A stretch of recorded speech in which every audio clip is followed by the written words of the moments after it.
So the next one is, certification and implementation. So the cost part of it, obviously, it is most of the references that are provided by ISO guidelines is based on the number of staff and the number of site, and also the business complexity.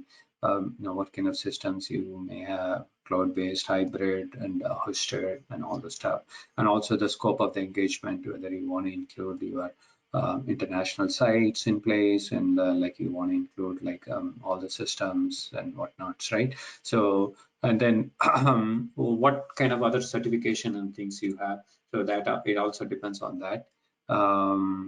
So those are like some of the things with respect to the certification and the attestation requirement. And then also, if you are using a lot of outsourced vendors, suppliers and stuff, the effort involved in doing due diligence of some of your suppliers and stuff, that might increase some additional effort for the auditors. So it generally starts somewhere, again, as I said, please read the footnote for each of these bullet points. So it depends on the size, height, and complexity, but generally you want to ballpark, you want to kind of budget about 15 to 20K, somewhere around that range for your certification audit alone.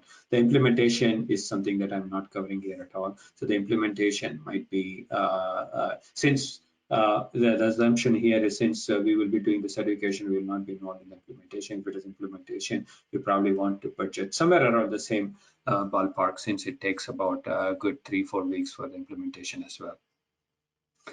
So travel costs, like most of the time, like the stage 2 audit that we discussed earlier, stage 2 audit, where is that? Yeah, stage 2 audit here. So stage 2 audit is all on site. Like during this pandemic, most of the audits are happening remotely. Maybe for the next probably about another 6 months or so, I think like it's going to be mostly remote audit. But after that, we don't see any reason why it will remain remote.